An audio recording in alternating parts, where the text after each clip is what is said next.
Okay. Uh, we started with the gas exchange surfaces properties features, and we had discussed four features of gas exchange surfaces in the last lecture, in which the first one was because, as we know, that gases move by diffusion, right? The particles have their own kinetic energy, and this kinetic energy helps them to move from the region of high concentration to the region of low concentration, and for an effective diffusion of gases either into the body or out of the body, right? Whatever the gas it is, either it is oxygen or carbon dioxide, there are certain factors which are quite important, and that's why every gas exchange surface, whoever the organism it is, either if it is amoeba, if it is bacteria, or if they are plants, or if they are mammals, or if they are not that insects even, right? So they do have some common features which are possessed by the gas exchange surfaces, those surfaces, those membranes through which gases are coming inside the body or into the organism or into the cell or out of the body. One of them was the larger surface area, which always facilitates a good diffusion rate. If the surface area is larger, there would be a greater diffusion rate. Then the walls of the membrane through which the gas is entering or exiting out of the cell or the surface, it should be thin so that the less distance would be covered. Good ventilation and good blood supply.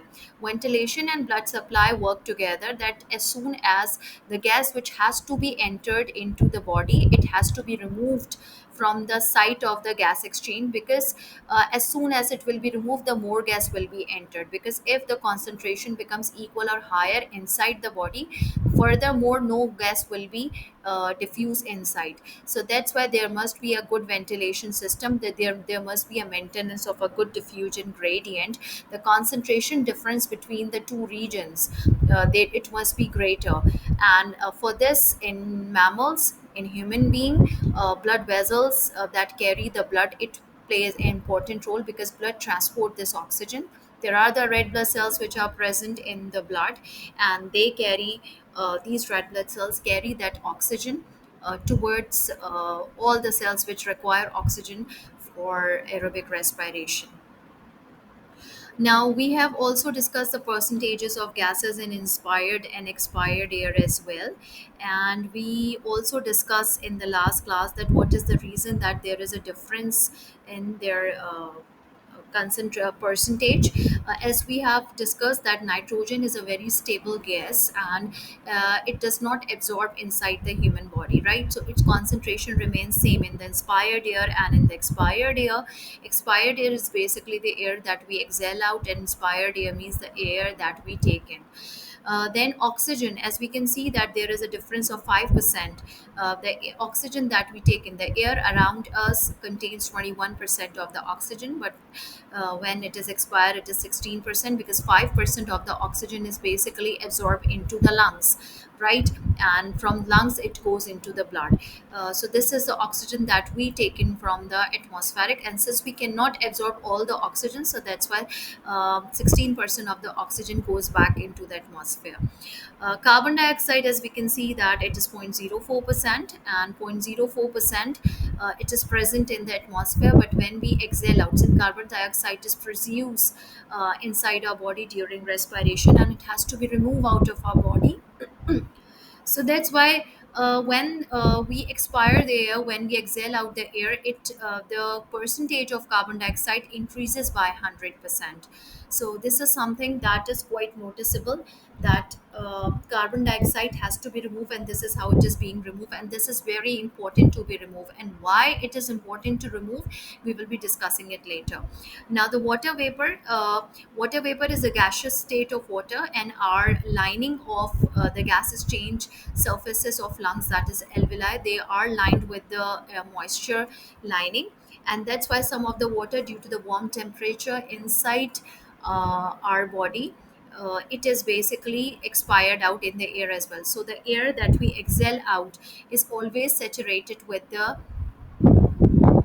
water vapors, even whatever the moisture outside our body, whatever the moisture in the environment, the expired air always has a lot of water vapors. Now we had also discussed, we then discussed the parts of the breathing system, some of the organs which are associated. We should be able to recognize them. We should be able to identify them, their names, and we have to discuss their functions as well. So we have discussed this trachea, which is the windpipe, and actually this is involved in that, this is the passage or the pathway of the air from the nose or the mouth into the lung. And this trachea is basically lined with the circular rings of cartilage, which helps to prevent the collapse of the ear, so that the walls of the trachea may not stick together if the pressure drops. Because if the pressure of the air drops, they may stick together and they may block the way of the air from outside into the inside. Then this trachea divides into the bronchi, two bronchus, right, which are plural form is called bronchi. Then this bronchi is further divided into the bronchioles, and then these bronchioles have these air sacs which are called alveoli, right. And the alveoli are actually the main site of gas exchange, and this is what we have to study as well. Now these lungs, they are protected by the rib cage, and these ribs, they have some muscles which are called intercostal muscles. And we have two layers of intercostal muscles, which are external intercostals and internal intercostal. Now these are the external intercostal muscles, and there is a layer of internal intercostal muscles as well behind the external intercostal muscle facing towards lung. Now these intercostal muscles, they work in pair form antagonistically. If you remember that we have discussed a pair of antagonistic muscles in human nutrition, which help in the peristalsis of the alimentary canal, right. So there is also another pair of the intercostal muscles which contract and relax and make the ribs move inward and outward, which help them in the breathing movements. We are going to discuss the breathing movement today as well, right. So these are the ribs and these are the intercostal muscles, and now they beneath these, under these lungs, we have a sheet of muscle which is called diaphragm. And now this diaphragm is very important because it contracts and relax, and its contraction basically increases the volume of the lung. It basically increases the thoracic cavity's volume, so that the pressure may uh, the air pressure may drop and the air may move down inside or in the body, right. So this is what something that we had done yesterday, and now we have to discuss that what are the, first we will be discussing how are alveoli, uh, what is the structure of alveoli, right, and what are their characteristics, right. Because alveoli are the small, there are millions of alveoli in our lungs, and they are air sacs actually, and their wall is just one cell thick. So it has a very thin epithelium, because since one cell thick, so one cell thick basically facilitates greater or fastest rate of diffusion, as well as they are also supplied with the blood capillaries. Let me uh, paste the picture of the alveoli, the structure of the alveoli for your reference, so that you may get to know how do the alveoli look like, right, and how they basically are equipped with the blood capillaries, right. All the alveoli of our lungs, they are basically supplied with the blood capillaries, and blood capillaries are those blood vessels which are quite thin as well, and they basically facilitate the diffusion of gases. Now you can see that this is the lung, one lung, this is the bronchus, and then bronchus is divided into bronchioles. Then at the end of these bronchioles, right, we can see these alveoli. Alveolus is one, and when we say alveoli, alveoli means more than plural form of alveolus, right. These alveolus, they are basically lined with the capillary network of capillaries, right.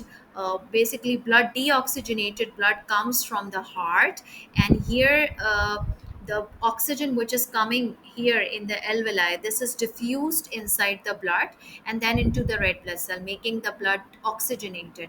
Then the blood becomes oxygenated and goes back to the heart, so that it may pump the oxygenated blood to all parts of the body. Now, how pulmonary artery brings the deoxygenated blood to the lungs, and then pulmonary vein brings back the oxygenated blood to the heart. This is what we are going to discuss in detail in our transport in human topic, right? This is the air passageway. So you can see that these round structures, they are increasing the surface area. Now this, by increasing the surface area, this is basically helping the alveoli to have a greater rate of diffusion. And furthermore, let me show you how a single alveolus look like, right? And how a single alveolus look like, and we will be discussing its properties, its feature being as a gas exchange surface as well, right?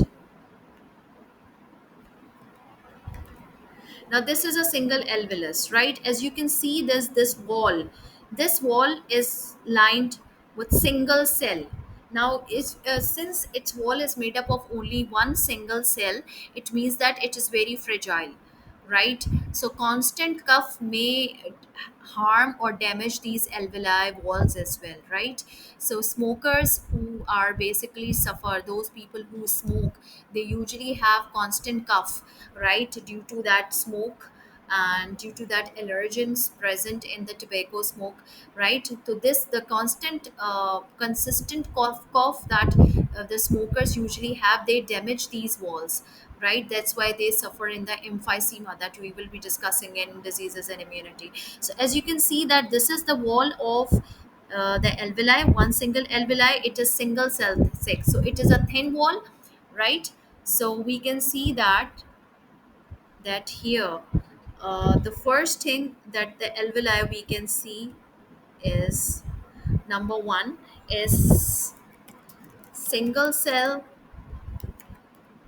thick, means thin wall, thin wall for more diffusion, right? Now, every alveolus is basically supplied with a blood capillary, right? And as you can see, that even the wall of the blood capillary is single cell thick. So being single cell thick basically allows a quicker rate of diffusion. So the diffusion is occurring from the alveoli into the blood capillary. Yes. So the basically the air is going, the oxygen is being diffused inside the blood capillary, and this oxygen is basically has to pass through this epithelium of the alveolus as well as the epithelium of the blood capillary. Now epithelium is the outermost or the innermost layer, right, of any organ that we have present, that we have in our body. So this is passing through the two epithelium. The first is the alveolus epithelium, and second is the blood capillary, and both of them are single cell thick. Now the single cell thick basically is helping, the single, being single cell thick is helping the quicker rate of diffusion, right? And because both are the gas exchange surfaces, from here carbon dioxide it moving into the alveoli so that it may be excreted out of the lungs, and from the alveolus it is going into the blood capillary so that the oxygen may be absorbed into the red blood cells, right? So the first was single cell thick, which is basically allows it to be a thin wall for more diffusion. The second characteristic is that it is well supplied with blood capillaries, right? And being supplied with blood capillaries help it to remove the oxygen quickly, so that more the diffusion gradient may remain constant, may remain higher. For example, if the blood is not there, if the blood is not taking away the oxygen inside this alveolus, right, the oxygen is here and oxygen is moving here, right? So if the blood won't be taking this oxygen away from here, the oxygen will build up here, and if the oxygen will build up here, no further diffusion of the oxygen will happen, because diffusion only occurs when there is a difference in the concentration. And since the blood is constantly taking away the oxygen which is coming from the alveolus into the blood. So that's why there is always a need of the blood here. There is always a deoxygenated blood here which does not have oxygen or a very low amount of oxygen. So that's why oxygen always quickly being diffused into the blood capillaries. This is something that is to be understood, that blood capillaries, blood, the presence of blood capillaries is very important, because this oxygen has to be removed from here. Same for the carbon dioxide, because if carbon dioxide, the blood is also bringing the carbon dioxide with it. This carbon dioxide has to move outward. Now if the blood capillaries won't be there, how would the carbon dioxide would be coming here? If by cell to cell diffusion, it would take a lot of time to come to the lungs with the cell to cell diffusion of carbon dioxide, right? So that's why blood is bringing it here, and the carbon dioxide has to be removed out, that it has to go upward into our trachea and it has to be exhaled out of from our nose and mouth, so that there is always higher concentration of carbon dioxide here in the blood and lower here, because as the carbon dioxide is constantly moving out and oxygen is constantly moving inside, it is well supplied with blood capillaries, right? And and the alveoli and the shape of the alveoli, right? Shape of the L, right, alveoli increases the surface area, right? And we have millions of alveoli in our lungs. So you can see that if the presence of millions of alveoli, basically that would be increasing the gas exchange or the diffusion of different gases into and out of our body. So these are some of the characteristic of this alveoli. And basically these all four characteristics, the four characteristics that we had discussed: larger surface area, thin wall, good ventilation, good blood supply, all are present into this alveoli, right? And now furthermore, if you would focus, that we can see a layer here. This layer is basically, the layer is present, this is a layer here that you can see. This is the moisture layer. Now this moisture layer is very very important. How it is important? Because first oxygen dissolve in this moisture, and then it diffuses inside the blood capillaries, right?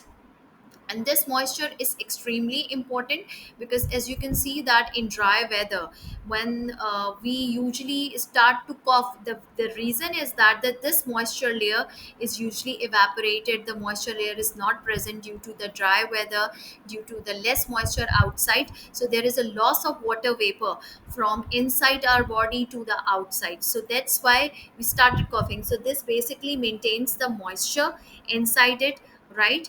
And first this oxygen is diffused, first this oxygen is solubilized or dissolved in this moisture layer, and then it goes into the blood capillaries, and then it is basically goes diffuse into the red blood cell, where hemoglobin is there, and hemoglobin binds with the oxygen to make oxyhemoglobin, which is a reversible structure.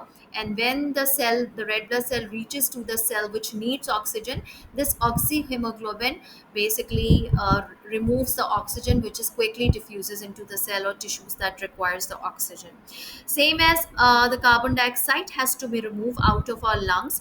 Now this carbon dioxide is present in the fluid or the liquid part of the blood, which is called plasma, right? Since its concentration is higher here as compared to the air which is coming from the outside, so that's why carbon dioxide quickly diffuses into the alveolus. And as you can see that these blue arrows shows the direction of the movement of the carbon dioxide. So here their concentration is higher as compared to the alveolus, so that's why they are moving. And from carbon dioxide, because gases move from the place of the higher concentration to low concentration, so obviously carbon dioxide is pretty rich in the blood, so that's why it is quickly moving out of the blood into the alveoli, where it is very less in concentration, and that's why it moves out, right? And similarly the oxygen, which is quite high, that is 21% atmosphere, right?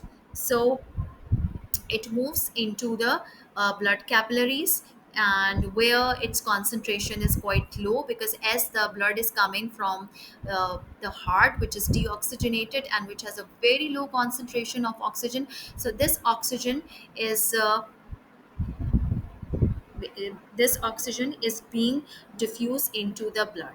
So this is the way there is a gas exchange, and as you can see that this alveolus is basically helping it to get it done, right? So this is what you need to remember, that how it is helping. And uh, you must also should be able to identify that this wall is called the epithelium. Epithelium is always the innermost layer or the outermost layer, and it has only a single cell epithelium. Our organs have basically multiple layers of cells, but this alveoli and these capillaries, they have only a one layer of cell, right? So they are quite fragile as well. Okay. So with that, let's move on, that which syllabus we have covered so far. We have also discussed the characteristic and the role of the exchange surface of alveoli in gas exchange, right? And we have also discussed identifying diagrams, ribs, internal and external intercostal muscles, and diaphragm. We have already done that in the last class. Now, let's come towards the most important part of the gas exchange, is the breathing movements. Now, there are certain breathing movement, there are certain contraction and relaxation of muscles, the movement of the structures which are present in our breathing system, that makes it to happen, the movement of the air inside our body. Now, how does it happen? We have to discuss this. Okay, what is the sequence, that how it is happening, right? And then we will be discussing the lung capacity and all. So now we have to discuss the breathing movements. Now, what are the structures that are involved in the breathing movement, right?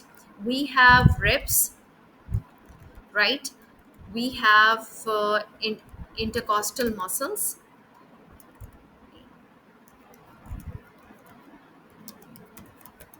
right? Then we have diaphragm. These three are the structures basically which are involved in their size, they are basically involved, their different movements, their contraction, relaxation, their positions, they basically facilitate the diffusion of oxygen inside us and outside the air, exhalation and inhalation, right? So we have to discuss one by one. Now, intercostal muscles, they are further, that is external intercostal muscles. Now, as we have already discussed, that we have two types of muscles: intercostal muscle, external intercostal muscles, and internal intercostal muscles. Now, external is the outer, they are found on the outer side, right? And internal intercostal muscles, they are found in the internal side, right?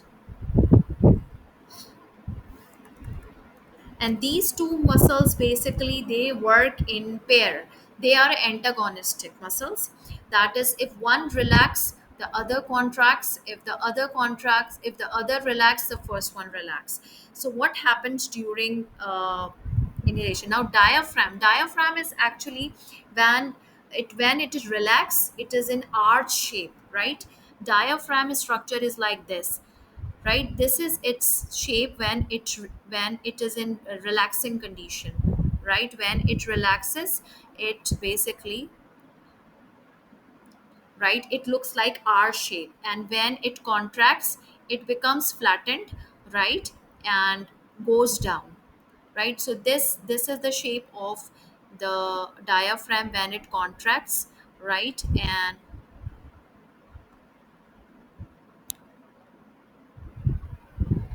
And when it relaxes, it becomes R shape. Now, first of all, we will be discussing what happens in the inhalation. What I'm doing, about to do, is I'm going to draw a table in which I will be writing down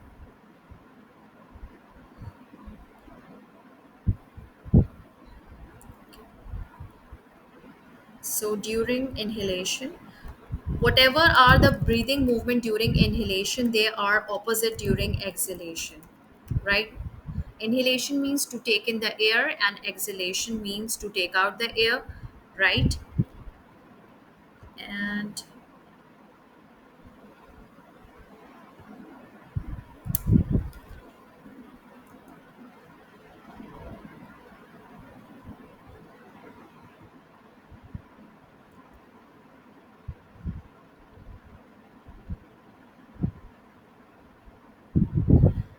okay, the first is diaphragm.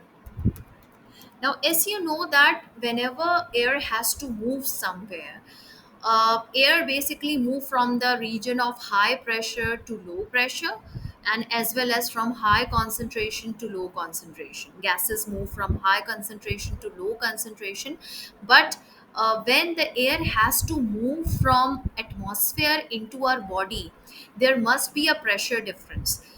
As we know that the atmospheric pressure is higher as compared to internal, but how it becomes possible that how the atmospheric pressure becomes higher outside and lower inside, so that the air from outside to move into the body, right? So there are certain movement, there are certain movements in our body, that is there are certain structures that change their shape, their size, or you can say their positions, that help the pressure to get decreased during inhalation, and during exhalation their contraction or relaxation, it helps the pressure to increase inside us as compared to outside. So that's why during exhalation our air pressure is higher inside us as compared to lower, so that's why air moves out, right? The purpose of diaphragm is basically we are going to discuss. This is how it is basically play an important role in inhalation and exhalation. Now, what happens? That diaphragm is basically when it contracts. It contracts during inhalation. Now, after contraction, when it contracts, it becomes flattens like this. It becomes flattens and lower and get lowered, right? And this basically, I should decrease the font size, right?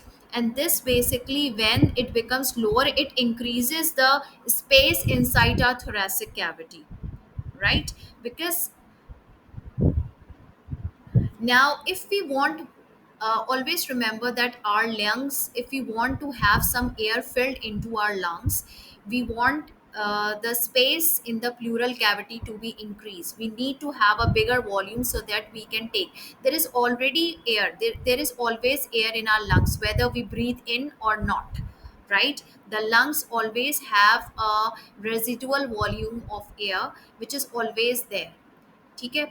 And even if we breathe in or not, the air is remain, but since we have to take more air from outside, so that why it requires more space inside our thoracic cavity, in our chest cavity.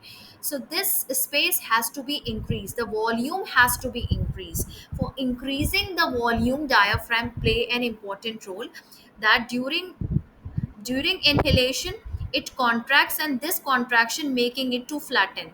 And when it flattens, it helps it to increase the space in the chest cavity, in for the lungs to get filled with the air, right? So it's basically get lower, and this is making more space in thoracic cavity for air, right? Making more space, because the thing that you need to understand is that we have to make the pressure inside our lung less than the pressure of air which is outside, right? ठीक है? We have to make the pressure lower inside our body, so that the air from the high pressure may move to the air where it is low in pressure. And how we will be moving it? If we increase the size of a container, for example, if we filled a container with a gas, right? For example, if it is a small container, the gas would have more pressure. And if we move that gas, if the same volume of that gas into a container which is larger, then the gas particle will move around and the pressure of the gas will decrease. So, right, so the physics is also involved, is being involved here. This is what you have to understand, that if I can draw and basically show that to you. For example, if this is a container and this is a big container, and if the gas is there, right, the same amount of gas will be scattered here. Now, the pressure of the gas will be higher here as compared to here, right? So, we have to make, the body has to make the pressure low inside us for inhalation, which is important, so that the gas may move from outside, so that up there can be a difference between the pressure outside and inside. And in order to make the difference between the pressure outside and inside, the size of the chest cavity has to be increased. And how it is increased? When the diaphragm contracts, it becomes lowers, it becomes flattens, and this helps to increase the space in the chest cavity, right? And when the space would be increased, now simultaneously on the same time, what is happening simultaneously? Now the external intercostal muscles, now they also contract. And as you know that these muscles are associated with the ribs, they help the ribs to move, because ribs are the bones, they cannot move by themselves. So that's why external and internal intercostal muscles, they work in antagonistically, right? So since external intercostal muscle contract and internal intercostal muscle relax, muscles relax. Now how it is helping? Now this, the both of them, the impact of the both of them is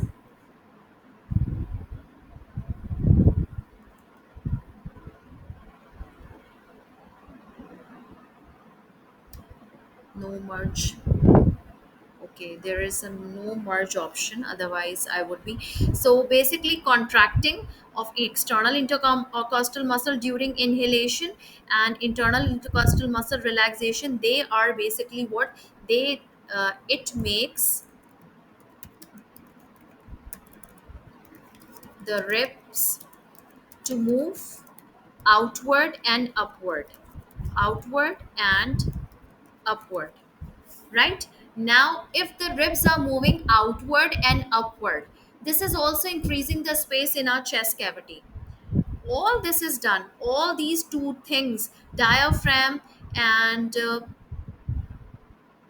external intercostal muscle and internal intercostal muscle, they are basically, they, all these things are contracting or relaxing, so that the chest cavity size, the space of the chest cavity may increase, the volume of the chest cavity may increase, which will ultimately decrease the air pressure inside the uh, in the body. So this will ultimately increase the volume of thoracic cavity, reducing air pressure, right? So this is basically reducing the pressure. And since it is reducing the pressure, so air will be moving out, air will be moving inside us, because now the air pressure is higher outside and the volume of the chest cavity has increased, which basically made the air pressure inside us lower. Now the air from the high pressure is moving towards inside the lower pressure. Okay. And let me tell you, let me show you that how it happens, the diagram in which these breathing movements are occurring. And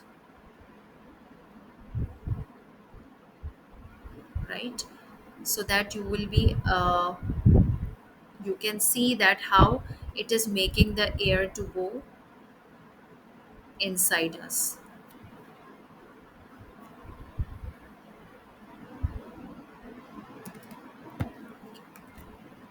See, now air is going inside. Now these external intercostal muscles, external intercostal muscles are outside, and internal intercostal muscle, they are facing the lungs.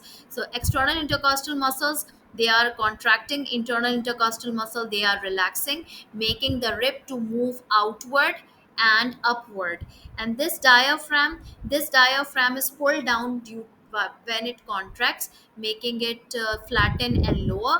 Now this is actually increasing the lungs are expanded. Now the volume of the chest cavity, thoracic cavity is increased, so the lungs are now expanding, and the air from the high pressure in the atmosphere is moving inside, which has a low pressure, right? Now you can see that this is how our ribs look like during inhalation. This is how they are look like. Now they are moving upward and outward, so we have more space to draw the air, to inhale the air. Now during ठीक है. Now during exhalation, the opposite happens. What is the opposite that happens? That basically, uh, this diaphragm which had been contracted during the inhalation, it relax and when it relax, it becomes arch shape or curved, which basically decreasing the space in the thoracic cavity. The external intercostal muscles are now relaxing, and internal intercostal muscles are contracting. That is, they are working oppositely, they are working antagonistically, which will make the ribs to move inward and downward. First in inhalation, they were like outward and upward. Now they are opposite, inward and downward, which will make the ribs to appear like this. Now the ribs are appeared like this.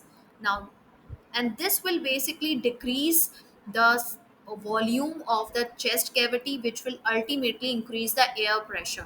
Now the size is being decreased, so now the air particles or the gas particles, they are coming together, which will be increasing its pressure inside it.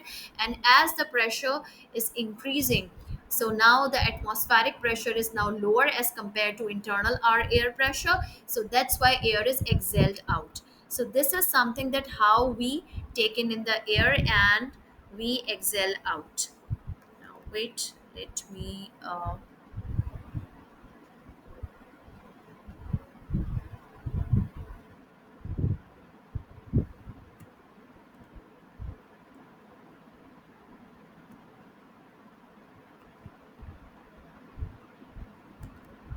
ठीक है. So this is was any question regarding this.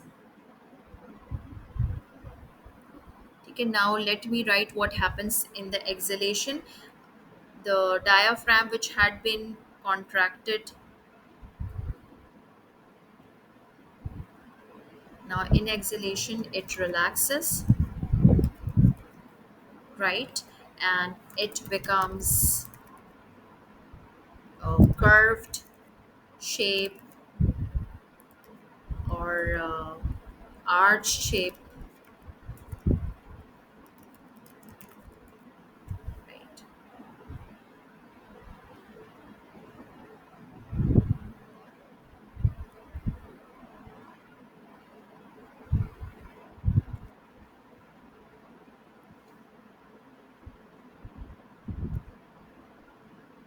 Okay. So, and here the external intercostal muscles during inhalation, they had been contracting, so now they are relaxing, right? Relax, and internal intercostal muscle, they contract, right? And this basically, uh, their antagonistic movements cause the ribs to move inward and downward. This will make the pressure, this will make the volume of thoracic cavity to decrease, making the air pressure higher. And when the air pressure becomes higher, we exhale out.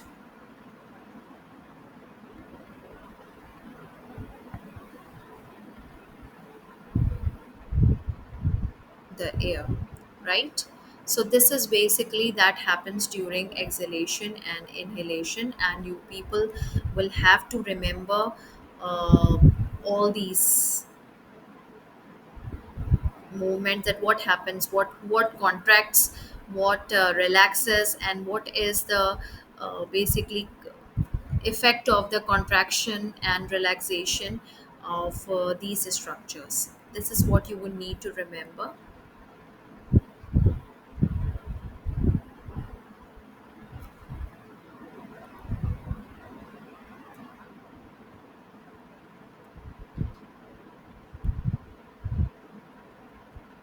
Okay.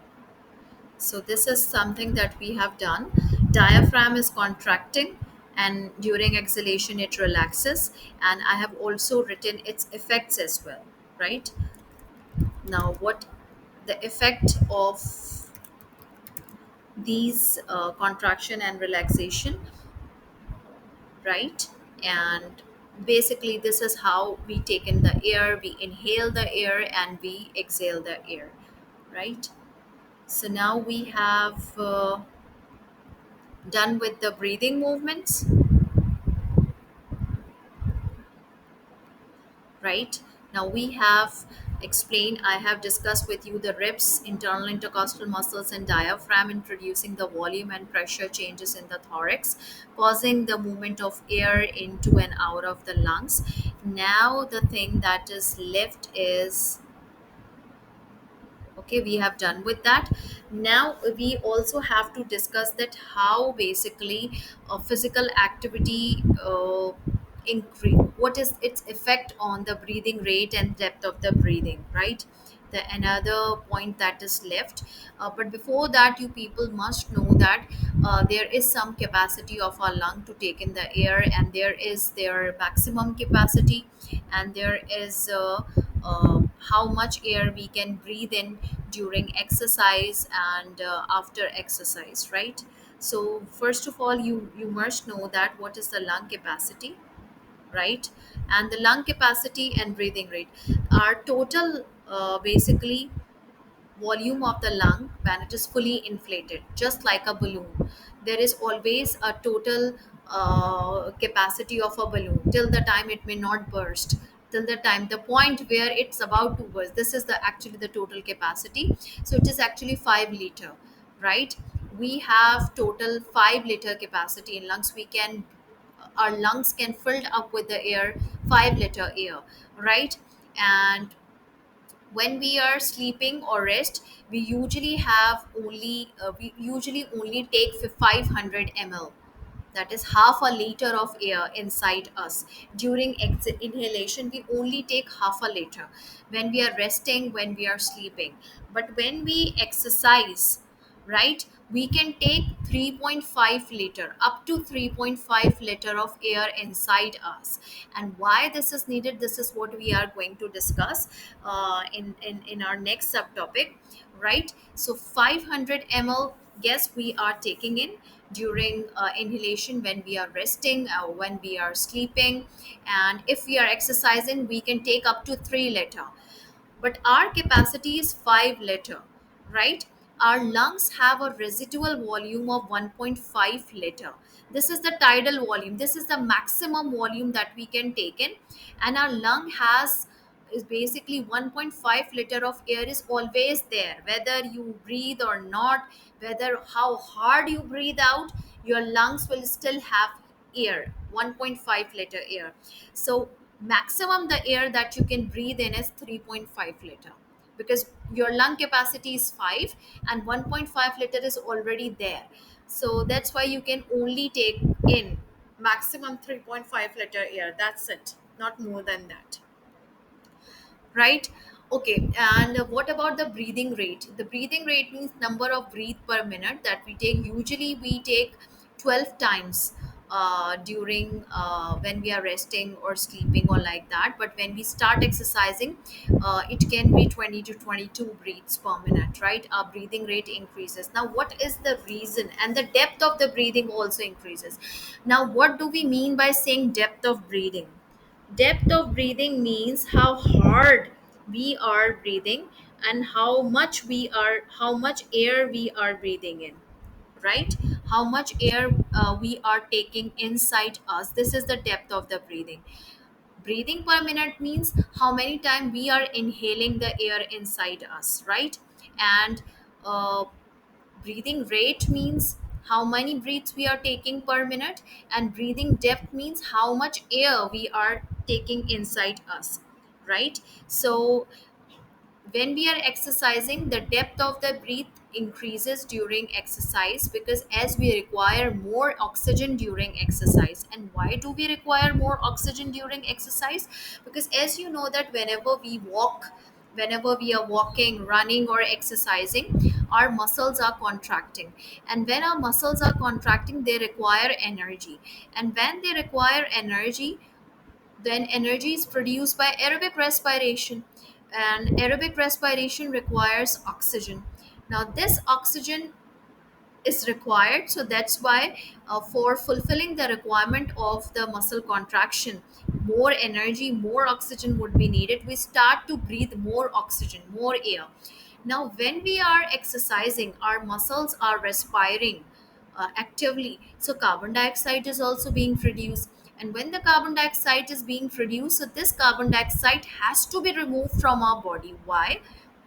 Because a small amount of carbon dioxide is not toxic, but when carbon dioxide increases, the volume of the carbon dioxide increases, the concentration of the carbon dioxide in our blood increases, it basically decreases the pH of our blood. And this pH is very important. I mean, if because there are many protein inside our blood, and if the pH becomes acidic, because carbon dioxide becomes carbonic acid in our blood, so if the pH gets down, this acidic pH may denature many of the hormones that are present in our blood, as well as many of the proteins that are present in our blood. So this is going to be something lethal and fatal. So in order to avoid this inconvenience, right, this carbon dioxide has to be removed. So the breathing rate increases in order to take more oxygen, inhale more oxygen, to fulfill the need of the aerobic respiration, for providing energy to the muscles, and to basically exhale out that carbon dioxide which is continuously being produced during our respiration, and it has to be removed, right? So this is what you need to understand. I am drawing basically a flow chart. This will help you to understand what is happening.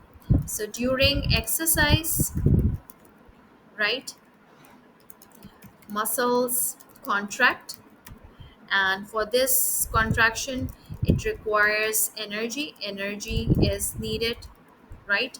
And for this more energy is needed, respiration, more respiration I should say, right? More energy, more respiration.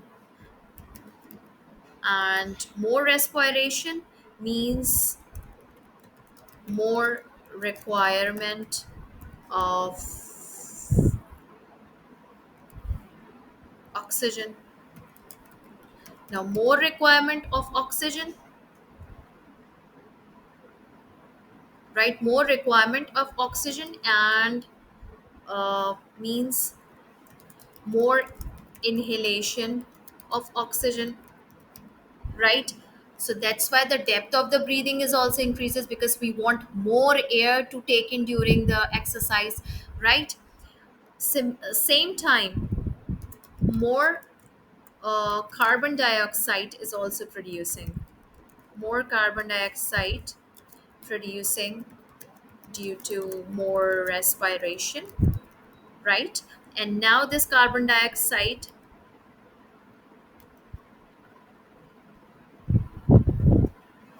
now this carbon dioxide, excess carbon dioxide has to be removed, so more exhalation, right? This is ultimately more breathing rate, increased breathing rate I should say, right? Increased breathing rate, and depth of breathing, right? Both are increasing.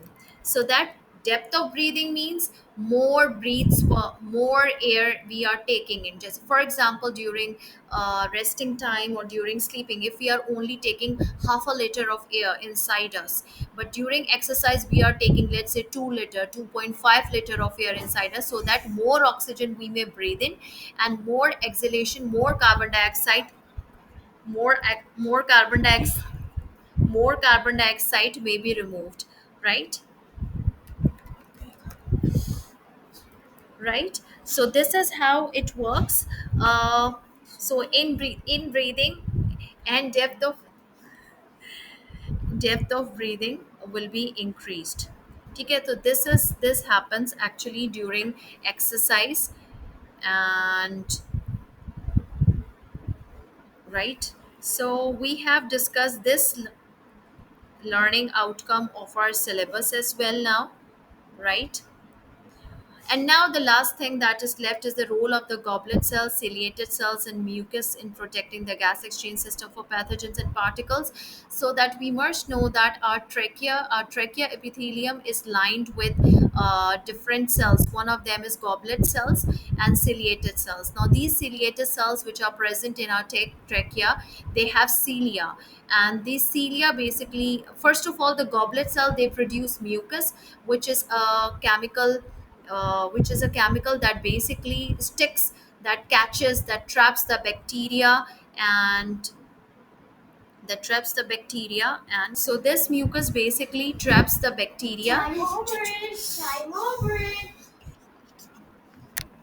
This mucus basically traps the bacteria and the dust which is present in the air. And then this mucus does not have to be remain inside us, it has to be removed. And how it is removed? This is removed by the beating of the cilia. Now let me explain you how it happens, right? Okay. See, for example, this is the trachea, right? And these are the goblet cells. Now, these goblet cells are producing mucus. Now, mucus is here, which has trapped all the dust particle and all the bacteria which were present in our air. Even we have nose here as well that traps the air as well. Now, the ciliated cells, if you remember, the ciliated cells have a small cilia-like structure. These cilia beat, or they have a flickery movement. Now, these cilia, the beating of the cilia in the direction that remove the mucus upward the trachea, and by making the mucus move upward the trachea, we are able to remove the mucus either by spitting it out, or it goes into our alimentary canal, and it goes into our esophagus, or we digest it, right? So this way, basically, we are getting rid of the mucus. But sometime what happens when there is a very dry weather, so this mucus is basically start to dry out and start to block out, or start to get accumulated in our trachea, which makes the congestion that we say now, that we have a chest congestion. Chest congestion actually means the mucus is actually deposited in, which is dried and deposited into your trachea, and it does not let you basically spitting it out, which would be causing the breathing difficulty. And at that time, cilia cannot make them removed because it is now dried, right? So the beating of cilia is very important. Even if your cilia, those people who smoke cigarettes, right, their ciliated cells are badly affected by the smoke of the tobacco, which is present in the cigarette smoke. Now this cigarette smoke, what happens, that it makes the cilia not to beat. Their cilia, are the cilia of the ciliated cell, they are paralyzed, due to which they are unable to remove the mucus out of your trachea. And if your mucus won't be removed out of your trachea, that is, either you spit it out or it goes into your esophagus if you are ingesting it, right? So this will start to accumulate over there, and we will start to suffer with the chest congestions and those coughing, because you are able to have that breathing difficulty, right? So the importance of the ciliated cell is very important, and that's why these ciliated cells have many mitochondria, which generate a lot of energy, so that they may beat, they may have a flickery movement to remove this mucus upward, in the upward direction it has to. So the cilia basically move in this direction, they wipe out the mucus upward. So whenever you spit some falgum or spit like that, it has that those bacteria and dust like that. So our body has many defense mechanism. Our body has many defense line of defenses, which basically our body wants our to save from different germs, from different allergens, because in dust there different allergens are also present, because if they move into the lungs they might harm the alveoli as well.